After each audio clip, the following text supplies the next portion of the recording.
Obrigado aí, o pessoal do Louvor, Edinho, Amanda, o Senhor abençoe suas vidas. Amém? Então, nós vamos dar continuidade ao nosso estudo no livro de Romanos e vamos começar com um momento de oração. Amém? Então, vamos orar.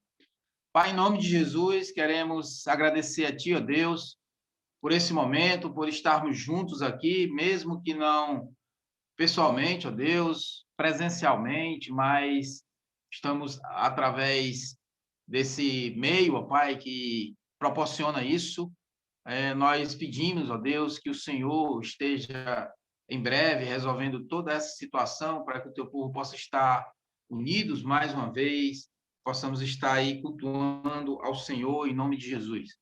Entregamos a Ti esse momento, ó Pai, o momento do estudo, o momento da palavra. Já tivemos aí o momento do louvor, muito abençoado, e pedimos agora que o Senhor possa abrir a nossa mente e o nosso coração, para que possamos, ó Deus, entender aquilo que o Senhor quer mostrar para nós, através da sua palavra. E que o Senhor nos oriente, o Senhor nos encaminhe. E é em nome de Jesus, ó Deus, que nós oramos e agradecemos por tudo. Amém? Graças a Deus. Irmãos, como nós havíamos falado, ou melhor, como eu havia falado, o que nós estamos fazendo aqui é um estudo sobre o livro, não necessariamente uma pregação, né? Mas um estudo sistemático, onde nós vamos nos deter um tempo sobre o livro. Então, e por isso esse aplicativo aqui é muito melhor, né? Mais prático, vamos dizer assim, que você tem aí o privilégio de interromper e pedir, olha, eu queria que você explicasse isso melhor. Olha, você pode me dizer isso aqui? Eu quero tirar uma dúvida. Então, você fica à vontade para interromper no momento do estudo e fazer perguntas, ok? Então, na aula passada, nós tivemos a introdução do livro de Romanos, que foi do capítulo 1, do 1 ao 7. Nós vimos ali, Paulo, ele se apresentava, né? Ele mostrava as suas credenciais como um apóstolo, como falei no início, que ele não podia simplesmente se apresentar como Paulo, porque existiam muitos Paulo, né? Como hoje também tem. Então, ele tinha que ter aí uma apresentação, né? Mostrando as suas credenciais como homem de Deus, como enviado de Deus, como apóstolo, como alguém que estava ali a serviço, né? Como embaixador de Cristo, levando aquela palavra aos irmãos ali de Roma. Amém? Todos estão ouvindo bem? Todos estão ouvindo? Tá chegando bem o som aí? Ok. Beleza. Ok. Então, hoje nós vamos... Ok. Então, hoje nós vamos, a partir do versículo 8 até o versículo 17. Vamos fazer aí o acompanhamento, né, do estudo. E nós não vamos ler o texto, que é para a gente ganhar tempo. Então, a gente já vai começando. E eu já indico, né, eu peço aos irmãos que aproveitar para ler em casa. Né? No próximo estudo, nós vamos estudar a partir do versículo 18 até o 32. Então, você já começa essa semana lendo, anotando, já rabiscando alguma coisa para a próxima aula. Essa aula agora, do versículo 8 ao 17, ok? Então, começando no versículo 8, o apóstolo Paulo, ele fala o seguinte: primeiramente, dou graças ao meu Deus, mediante Jesus Cristo, no tocante a todos vós, porque em todo o mundo é proclamada a vossa fé. Aqui, o apóstolo Paulo, ele está se referindo e falando, né, que ele era grato, ele tinha uma gratidão com os irmãos de Roma. Era grato a eles, por quê? Pelo testemunho, pela conduta, como eles estavam se comportando naquela região, no Império Romano. Nós sabemos, irmãos, que já vimos, já foi falado muitas vezes sobre como o Império Romano, toda aquela região, inclusive toda a cidade, como tudo aquilo era corrompido, como tudo aquilo funcionava. Então, os irmãos que estavam ali, os irmãos que se convertiam, as pessoas que se convertiam ao Senhor, eles tinham ali um grande desafio, que era deixar, não é, o mundo antigo, as velhas práticas, e estar ali testemunhando de Cristo. Era preciso haver uma renúncia grande, uma renúncia forte em relação a isso. Então, ele diz, eu sou grato a você pelo seu comportamento, como vocês se comportam como cristãos. E ele diz também, aí no final do versículo 8, que a vossa fé é proclamada em todo o mundo. E a gente precisa entender que Paulo está falando do mundo romano, de toda aquela região que Roma tomava conta, dominava, né? Toda a Ásia, todo o império que foi conquistado, o Império Romano, e havia cristãos por todos os lugares, nas redondezas de Roma. Então, o mundo que ele se refere aqui é o mundo romano, porque aquela célebre frase, né, que as pessoas dizem, que quem tem boca vai a Roma, todos os caminhos levam a Roma. Isso é uma grande verdade, que veio de lá mesmo, porque na época, quem estava em algum lugar perto da cidade, tinham estradas, tinham caminhos, que todos os caminhos, eles davam acesso. Era acessível à cidade, era acessível a Roma. Então, quem chegasse de algum lugar que não conhecesse, quisesse ir a Roma, ele era só perguntar, eu disse, olha, como é que eu chego? Disse, não, você pega essa estrada aqui e você vai para Roma. Então, não tinha como errar, né? Então, assim, uma das cidades, eles eram grandes construtores de estradas, né? E uma das estradas mais históricas e mais conhecida é a Via Ápia, a Via Romana, Via Ápia. É também chamada, né, de a Rainha das Estradas. Essa estrada, que ligava Roma a muitas cidades, a extensão dela é de 650 quilômetros. Então, uma extensão muito grande, né? Então, era uma rodovia, vamos dizer assim, e muitas outras cidades que se ligavam. Então, apóstolo Paulo dizendo que vocês são conhecidos em todo o mundo romano, em todo o Império Romano, a fé de vocês é proclamada, a fé de vocês é muito bem-vinda, e por isso eu sou grato a vocês, cristãos dessa cidade, né? No versículo 9, ele está falando, porque Deus a quem sirvo, em meu espírito, no evangelho de seu Filho, é minha testemunha de como incessantemente faço menção de vós em todas as minhas orações, suplicando que, em algum tempo, pela vontade de Deus, se me ofereça boa ocasião de visitar-vos. Versículo 9 e 10, o apóstolo Paulo aí está mostrando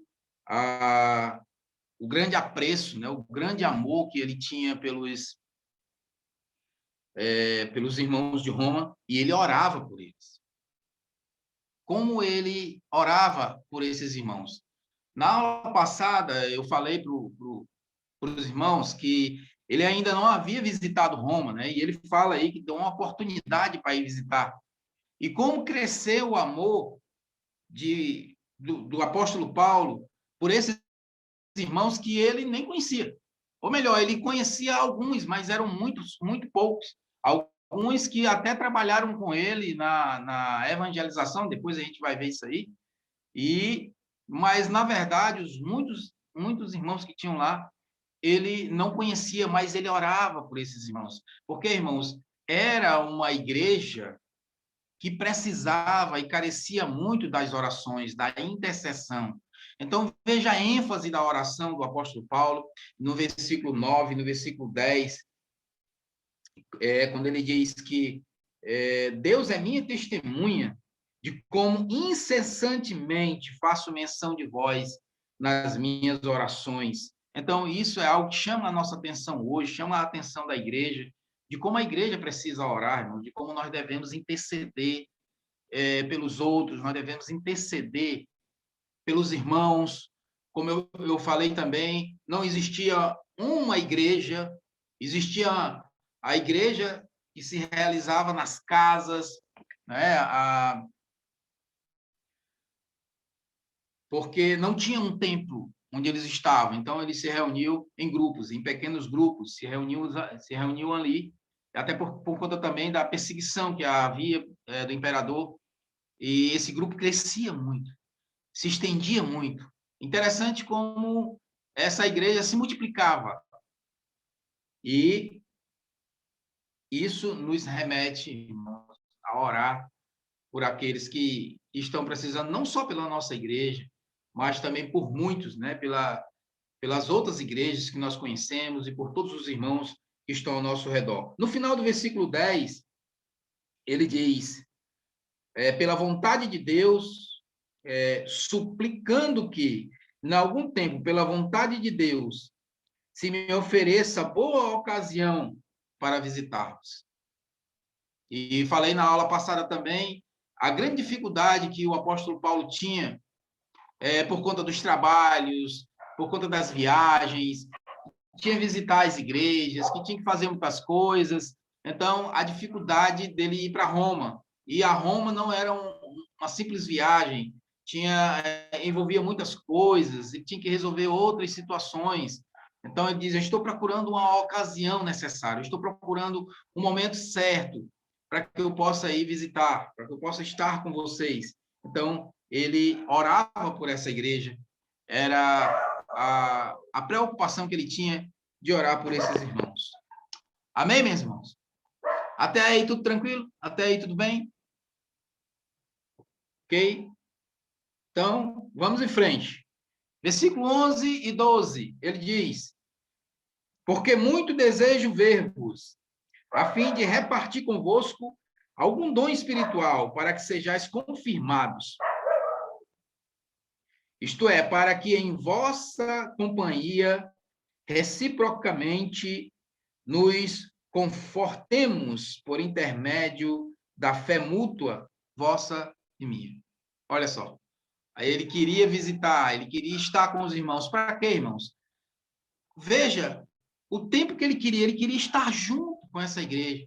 Eles queriam trocar informações, compartilhar, falar da fé, falar dos milagres. E aí, irmãos, você imagina eles sentados ali na roda, como a gente senta muitas vezes, como a gente está conversando, e aí um conta um testemunho, o outro dá uma palavra, o outro canta um louvor. Vocês imaginam aí aquele momento bom, agradável, que a igreja está reunida e cada um tem alguma coisa para falar, cada um tem uma bênção para contar, cada um tem algo para compartilhar que Deus tem feito na sua vida. Então, havia aí um amor que ele expressava, né, dizendo, a vontade que eu tenho de ir convosco, de estar com vocês, para repartir algum dom espiritual, que sejais confirmados, isto é, para que a vossa companhia, reciprocamente, nos confortemos por intermédio da fé mútua, vossa e minha, e nós vemos que ele fala muito de conforto, fala muito de fé, fala muito de estar junto. Então, essa era a necessidade que ele tinha de estar junto com os irmãos. É a mesma necessidade, irmãos, que nós estamos tendo hoje, né? Que nós estamos afastados por conta da pandemia, mas qual é o nosso desejo? Nosso desejo não é estar aqui numa sala virtual. Nosso desejo aqui é estar junto lá na igreja. É tomar o cafezinho, é bater o papo, é conversar, é abraçar. É isso. Isso é igreja, irmãos. Isso é comunidade, isso é estar junto. Então, era isso que Paulo sentia falta. Só, olha, o desejo que eu tenho de estar com vocês aí, de tomar, né, trazendo para os nossos dias hoje, de tomar um café junto, de comer um pratinho, da gente sentar, da gente conversar. Então, ele sentia falta disso. né? E esse era o desejo dele estar ali. Ele expressava esse amor através dessas palavras, né? De como ele sentia essa necessidade de estar junto, de compartilhar, de fazer tudo isso. Amém?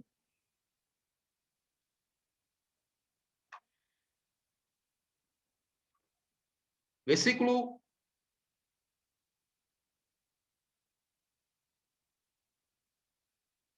13 e 14, não é isso?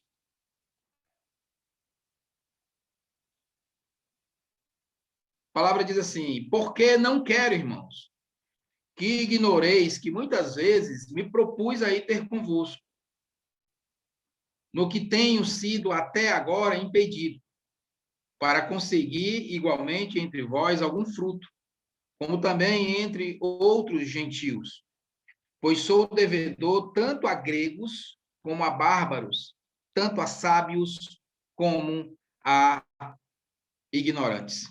Ele disse: eu tenho uma dívida com vocês. Eu tenho que pagar essa dívida. Eu preciso, mais uma vez, ele dá ênfase dizendo: eu preciso ir até aí, mas agora eu estou impedido. Eu tenho algumas dificuldades.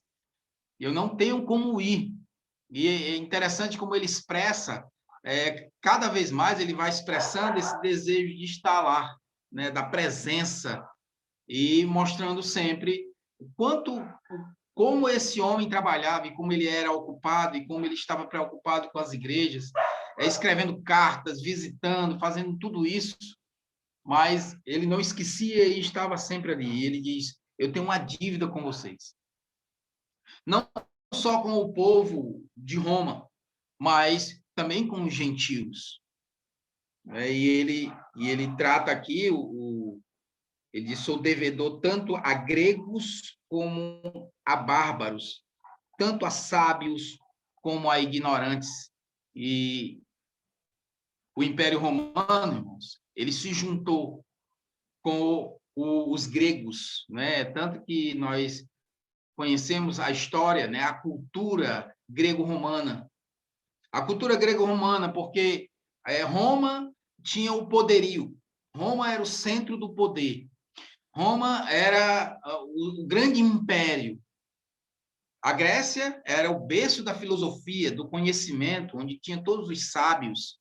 Então, quando o Império Romano ele conquista a Grécia, né, toda aquela região, ele se encanta com a sabedoria dos gregos, com a filosofia dos gregos, e aí eles fazem uma junção da filosofia grego-romana. E aí a gente vai encontrar muito isso, se quiser depois pesquisar, que nós temos aí os deuses gregos e os deuses romanos, que eles são muito parecidos, né? Eles têm quase nomes iguais. E aí tem os deuses do Olímpio, que são os deuses da Grécia, e tem os deuses também romanos, onde eles fazem essa junção. Então, por isso que ele dá ênfase aí no versículo 15,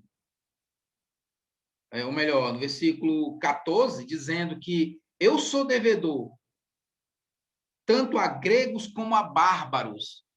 E quem não era romano e quem não era grego, eles consideravam o povo bruto, né? Os embrutecidos, os sem conhecimento, os ignorantes, os bárbaros. Era aquele povo que só sabia de guerra, só sabia de guerrear, vivia nas cabanas, vivia nas aldeias. Era um povo sem cultura, povo que vivia afastado. Mas o apóstolo Paulo, quando ele escreve, ele diz: eu não sou devedor apenas aos romanos, eu não sou devedor apenas aos gregos, aos sábios, ao poderio de Roma. Eu sou devedor também aos ignorantes, que vocês chamam de ignorantes, aos bárbaros, esses aí que vocês não valorizam, esses aí que moram nos arredores de Roma, esses aí que ninguém dá nada por eles. Eu também sou devedor deles. Eu não sou só a sábios, só ao império. E é assim também, irmãos, que Jesus vê a igreja. A igreja ela não deve olhar apenas para um lado, né, para a esquerda ou para a direita, mas ela deve olhar para todos os lados. Ela deve ter uma visão bem ampla do que é o evangelho. onde a igreja ela não pode se situar apenas no lugar onde ela está, mas ela tem que olhar a comunidade no todo, como eu sempre tenho falado, né? A nossa visão não deve se prender apenas ali às quatro ruas da igreja, né? Fechando ali o quarteirão. A nossa visão precisa ir mais longe, precisa atingir aqueles que estão mais afastados, aqueles que são ignorados, aqueles que não têm privilégios. Essa é a função da igreja e eu acredito que era isso que Paulo estava falando quando ele diz: eu sou devedores, eu tenho uma dívida com vocês, e não só com o povo de Roma, e não só com o povo, os sábios, vocês estão interligados, mas também com os ignorantes, com aqueles que não têm vez, com aqueles que vocês deixam de lado. O evangelho atinge todos esses, e essa também é a função da igreja. Amém? Alguma pergunta, alguma observação até aí? Okay? Agora nada. Oi? Até agora nada. Tudo ok. Bom, ok.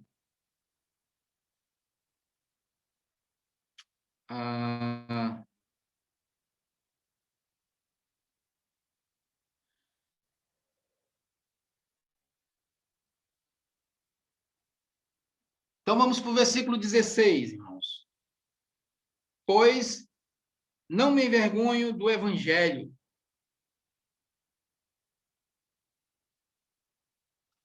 porque é o poder de Deus para a salvação de todo aquele que crê, primeiro do judeu e também do grego. E aí nós vamos encontrar no versículo 16 Paulo fazendo essa citação, ele diz: eu não me envergonho. Eu não me envergonho do evangelho.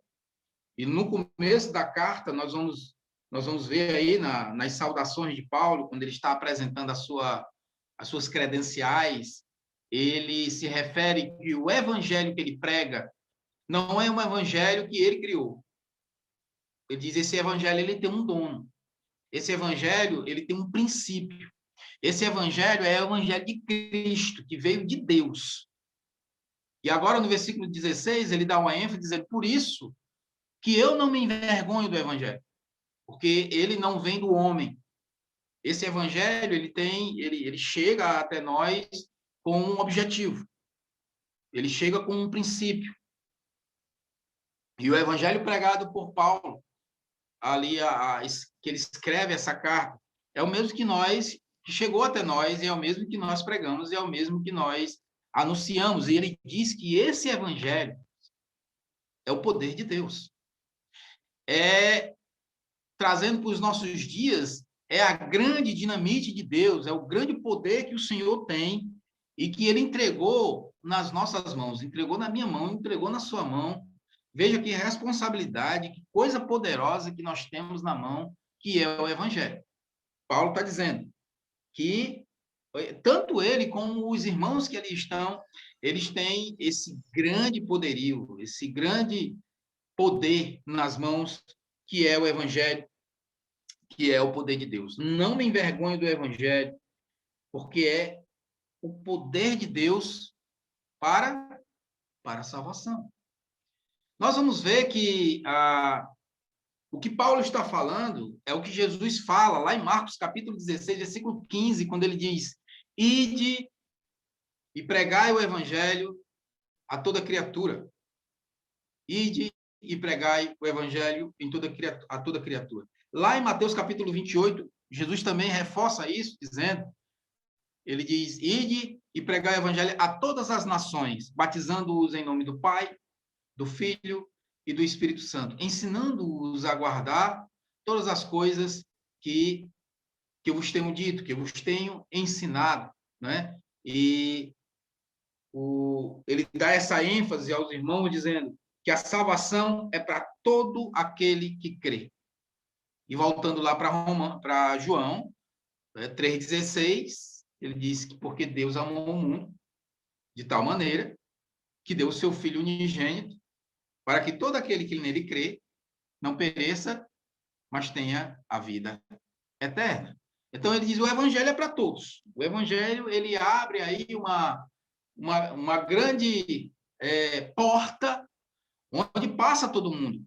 Todos que querem entrar pela porta do Evangelho, ele tem esse poder, ele tem essa graça, porque ele vem de Deus, é um evangelho transformador, é um evangelho que traz salvação, é algo que não é uma falácia, não são apenas palavras, mas ele pregava com essa convicção. E eu e você também, mas quando nós vamos evangelizar, quando nós vamos falar de Cristo, quando nós vamos falar da palavra, nós temos que falar com essa convicção que o evangelho ele tem poder para transformar, ele tem poder para mudar a vida, ele tem poder para mudar muita coisa, ele tem poder para fazer a transformação do homem. Amém? Então, o evangelho não é apenas algo para ser falado, mas para falar com toda a nossa convicção, como Paulo estava falando aqui. Ele diz, por isso que eu não me envergonho, porque isso traz transformação. E a maior transformação que houve é o próprio testemunho dele. Por isso ele diz, eu quero estar com vocês porque eu quero compartilhar, eu quero falar daquilo que o Senhor tem feito na minha vida, da transformação que houve e de tudo que Deus fez. E eu acredito que esse também é o testemunho que eu e você devemos ter da graça de Deus. Amém? Entendido aí? Alguma pergunta, alguma observação? Até agora não, né? Aí eu faço que nem aquela frase que o professor sempre fala, né? Rapaz, ou eles estão entendendo tudo, ou ninguém está entendendo é nada. Mas vamos em frente. Versículo 17, irmãos. O justo viverá por fé. Visto que a justiça de Deus, ele diz, visto que a justiça de Deus se revela no Evangelho, de fé em fé, como está escrito, o justo viverá por fé. E eu quero aqui abrir um parêntese e fazer duas colocações, irmãos, a respeito de dois grandes homens de Deus da história, sobre esse versículo. O primeiro deles é Martinho Lutero. Como muitos já conhecem, né? Já tem filme aí, a Reforma Protestante, vocês podem acompanhar, coisa interessante. Lutero, como o filme já diz, quem assistiu já sabe, quem sabe a história, que era um padre, né? Que seguia ali estudando para seguir no ritual que era dado a muitos jovens daquela época, e só que com uma observação, né? Eles não tinham acesso à Bíblia, não tinham acesso à palavra de Deus. Eles estudavam muito e sobre muitas coisas, mas eles não estudavam a Bíblia. E Lutero, ele acha uma Bíblia, ele encontra uma Bíblia, e ele abre, e ela está aberta exatamente aqui no livro de Romanos, e quando ele começa a ler, ele acha esse versículo, né? O justo viverá por fé, visto que a justiça de Deus se revela no evangelho de fé em fé, como está escrito. O justo viverá por fé, e ali ele se converte, né? Ele sente ali um desejo e ele começa a questionar, e ele escreve naquela noite, ele transcreve, na verdade, né? Todo o livro de Romanos, ele transcreve a carta toda, né? E isso muda a vida dele, e através daí nós sabemos que veio a reforma. A outra observação é sobre também um grande evangelista que houve, que foi John Wesley.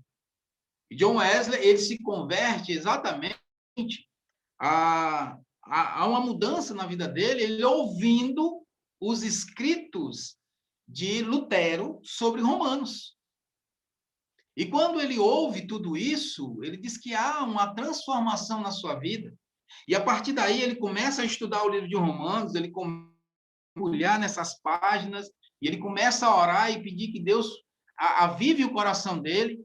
E há um grande avivamento na época de John Wesley, na Inglaterra, o grande avivalista, ele e o seu irmão Carlos Wesley, né, falando do relato do livro a partir do versículo 17 de Romanos, que faz toda essa revolução, irmão. Veja como só uma pequena parte de toda a palavra de Deus, ela transformou a vida de dois homens que transformaram a história. Isso na Bíblia toda, né? Toda a palavra de Deus. Então, esse termo, a justiça de Deus se revela no Evangelho. Por que Paulo está falando isso? Né? Que a justiça de Deus se revela no Evangelho, porque nós vamos encontrar no livro de Romanos essa palavra justo aproximadamente 60 vezes. Porque justo, ele vai ter as suas variantes, vai falar de justo, justificação e justificado. Vale lembrar, irmãos, que quando nós nos colocamos diante do livro de Romanos, quando nós estamos lendo o livro de Romanos, nós somos levados a um tribunal. Por que um tribunal? Porque quando alguém está diante de um tribunal e você é um réu, você está diante de um juiz, o juiz vai dar um veredito. Ele vai lhe tornar justo, ele vai lhe proclamar justo ou culpado. E nós fomos proclamados justos. Amém? Nós fomos proclamados, né, declarados justos diante de Deus. Não diante, e também diante dos homens, né, mas diante de Deus nós fomos declarados justos e não culpados. Então, o livro de Romanos ele vai nos mostrar que nós somos justos diante de Deus. Por isso que o texto vai dizer que muito vale, né, e tem muita validade a oração do justo. Não é o justo, irmãos, porque a gente devolve o troco. Não é o justo porque a gente não enrola ninguém. Não é o justo porque a gente quer levar uma vida certinha diante da sociedade. Não. Essa justificação que a palavra fala é da nossa vida diante de Deus, é que nós já fomos mudados e restaurados e transformados pela graça de Deus. E é por isso que ele fala que a oração do justo vale muito pelos seus efeitos, porque nós fomos declarados diante de Deus justo. E o justo, ele vai viver pela fé, né? E a justiça de Deus se revela através do Evangelho. Porque, irmãos, o Evangelho de Cristo, ele vai mostrar que Cristo morreu. E ele mostrou essa justiça ao punir o pecado. Quando Jesus morre, ele pune o pecado, e na ressurreição de Cristo, ele revela a sua justiça ao oferecer a salvação ao pecador que crê, né? Então, ele faz aí a correlação que o Evangelho, através do Evangelho, se revela a justiça de Deus por isso, porque Cristo, ele morre, mas ele morre para punir o pecado. E esse pecado que é punido através da ressurreição de Cristo, ele revela a sua justiça oferecendo para nós, os que crê, né, a salvação para o pecador. O justo vive pela fé.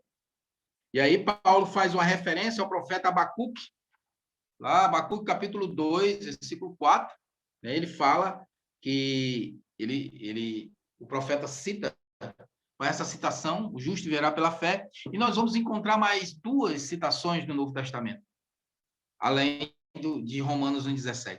Está lá em Gálatas capítulo 3, versículo 11, que ele vai dizer, o justo viverá pela fé, e em Hebreus capítulo 10, versículo 38, também ele vai dar essa ênfase em dizer que o justo viverá pela fé. Então, nós que somos justificados, e essa era a grande mensagem que Lutero pregou, John Wesley pregou, que Paulo estava passando e repassando para os irmãos ali em Roma, que nós somos justificados, e que o justo, ele sempre vai viver por fé e não pelo que está ao seu redor, viver por fé e não pelo que está, o que roda a sua vida. Nós vivemos por aquilo que a palavra nos mostra. Nós vivemos por aquilo que nos move a cada dia, que são as as bênçãos de Deus, são as promessas de Deus, e também o que nos move é essa grande esperança que nós temos de um dia estarmos juntos com o Senhor. Então, tudo isso é que faz o conjunto de que o justo, ele vive pela fé. Amém, irmãos?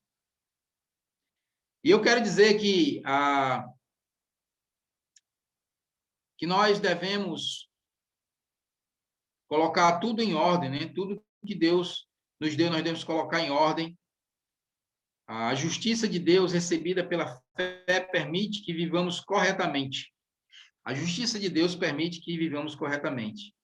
Essa, irmãos, essa mensagem que Paulo está mostrando para os cristãos de Roma, era a mensagem que eles precisavam ouvir naqueles dias.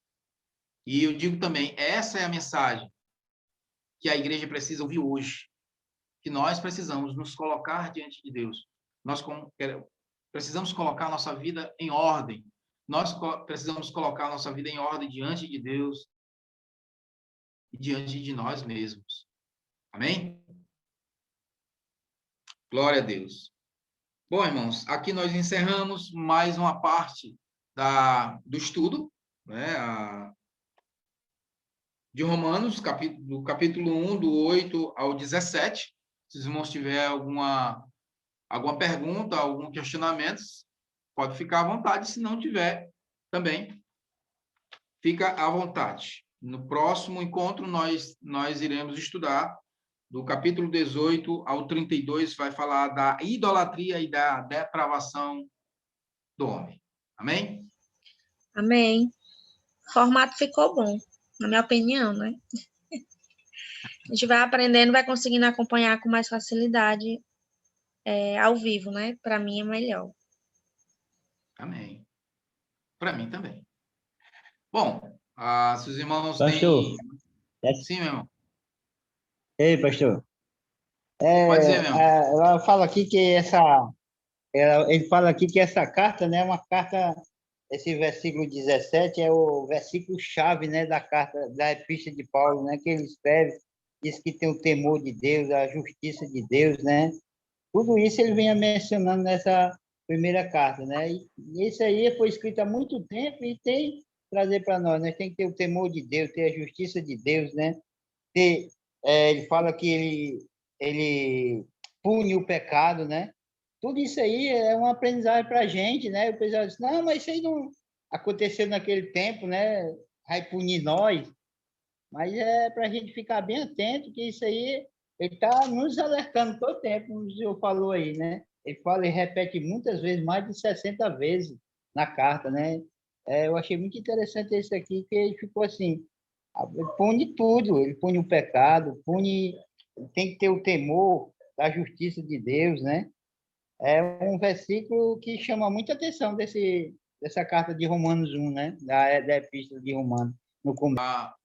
A forma como eles viviam a forma como eles viviam totalmente distante de Deus e entregues às paixões desse mundo, é o reflexo do que nós estamos vendo hoje, né? A mesma coisa, tudo. Então, assim, a Bíblia, a palavra de Deus, ela é muito atual, ela é totalmente atualizada, ela fala de assuntos que se passaram há muito tempo atrás, mas que é uma realidade totalmente hoje. Quando a gente começa a ler, começa a olhar, parece que a gente está lendo o jornal de hoje, as notícias, né?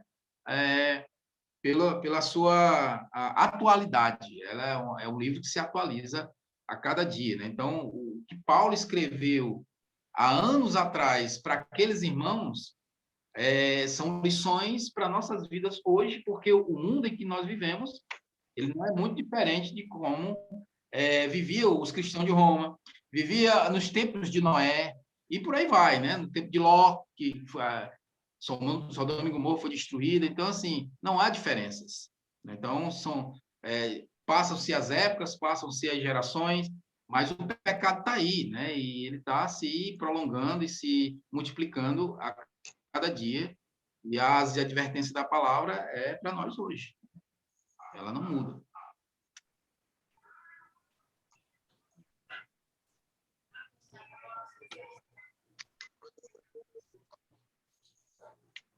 Ei, pastor, é difícil. Ei, pastor, seria bom também fazer no domingo. Grandioso Deus, Santo e Eterno Pai, Senhor, nós te louvamos e te agradecemos, ó Pai, por esse dia, Senhor, pela tua misericórdia, diante de todos os dias difíceis que o mundo tem enfrentado. O Senhor tem nos guardado, tem nos livrado daquilo que é mal, tem sido nosso sustento, nosso amparo e a nossa fortaleza santa. Obrigada, Jesus. Obrigado por essa oportunidade de estar aqui, ó Deus, na comunhão com o Senhor, com os irmãos, através dessa pregação, ó Deus, mesmo virtual, Senhor. Nós recebemos o alimento que é a tua palavra, Jesus. Obrigado por tudo, Pai, por cada vida que pôde participar. Te agradecemos, Senhor. Te agradecemos, ó Deus, pelo nosso ministro da palavra, nosso pastor. Que o Senhor continue cuidando dele, ó Deus. Cuida de cada um, Senhor, do teu povo, Pai amado. Dos nossos irmãos que não puderam estar aqui nesse momento, mas o Senhor sabe. Continua a nos guardar, nos livrar, ó Deus, daquilo que é mal. Nós te oramos, Senhor Jesus, te agradecendo porque até aqui o Senhor tem sustentado, o Senhor tem acampado os teus anjos em volta do teu povo. Obrigado por ser o nosso Deus celestial, por ser o nosso socorro e a nossa fortaleza santa na hora da angústia, Jesus. Obrigado por tudo, meu Deus, assim que eu te oro e te agradeço, Pai, em nome santo do Senhor Jesus. Amém.